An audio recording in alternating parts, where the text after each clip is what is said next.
So, yeah. So my question for everyone here today is, what is success? Do you know someone you think is successful? Is he confident, popular, and joyful all the time? The epitome of mainstream success. Or, on the other hand, is he stressed, having second thoughts about his life choices, and unsure about the meaning of his life?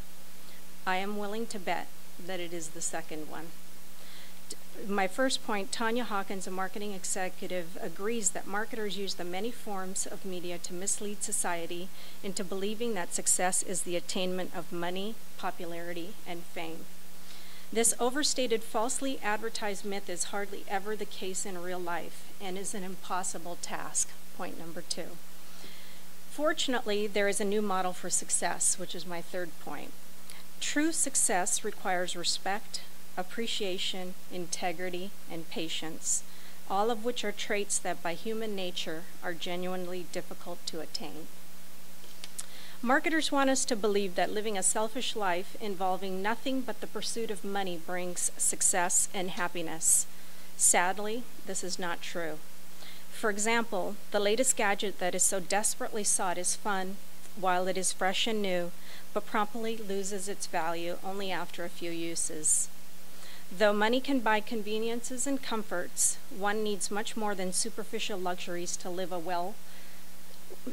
a successful, well-balanced life. Yes, money can make life easier, but it does not necessarily make it better. For example, money cannot buy knowledge or wisdom. That only comes from learning and committed study.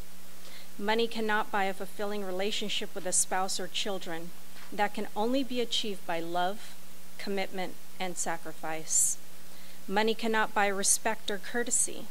Respect can only be attained by a good upbringing or be a self-directed value. And courtesy only comes from the sincere and genuine caring of others.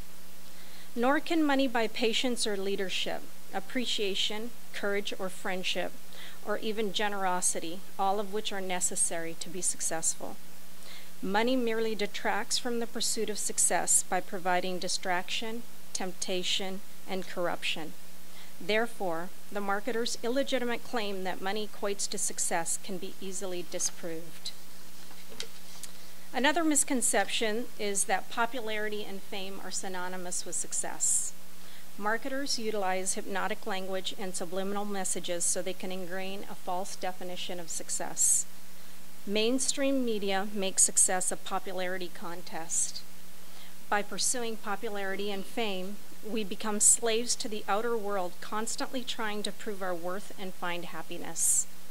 Ironically, the most well-liked and popular people often have less confidence, talent, and freedom than those who choose to follow the compass of their hearts instead of mainstream culture.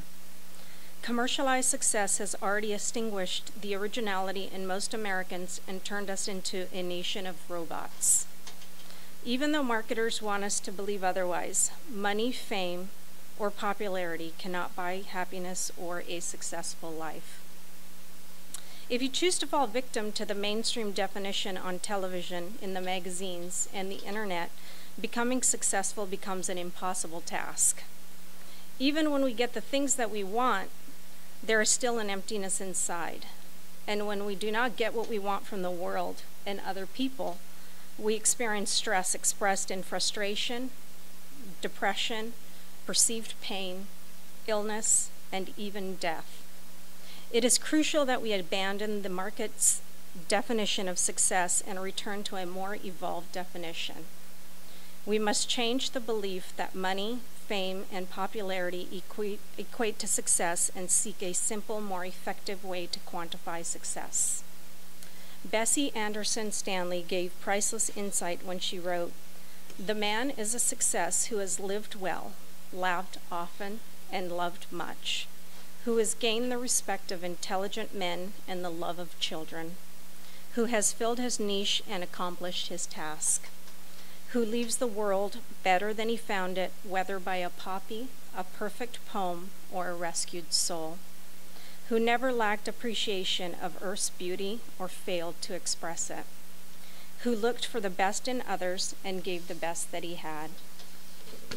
Stanley's definition is a paradigm of success, a model to be admired and strived for. It teaches us to appreciate simple things because they can make life more enjoyable and interesting. Volunteering and being of service to the community can bring happiness and satisfaction. Developing patience and leadership can make life easier, create the ability to make decisions and well-informed opinions.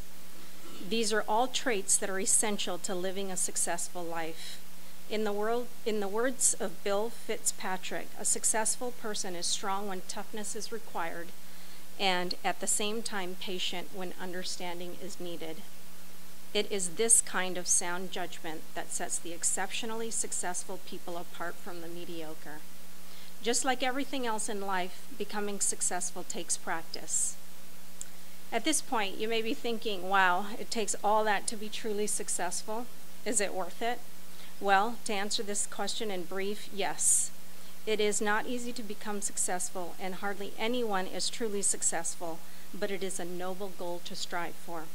Just like everything else in life, becoming successful takes practice. No one becomes a success overnight.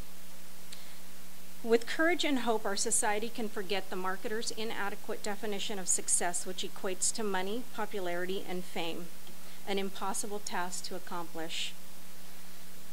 But there is a new model for success, and that is to work to attain true success by modeling respect, appreciation, integrity, and patience, the keys to happiness and success. My send-off to you is that I urge you to re-examine your personal definition of success and contemplate adopting the traits that I have described, because they are what lead to inner peace, which is ultimate success. Thank you.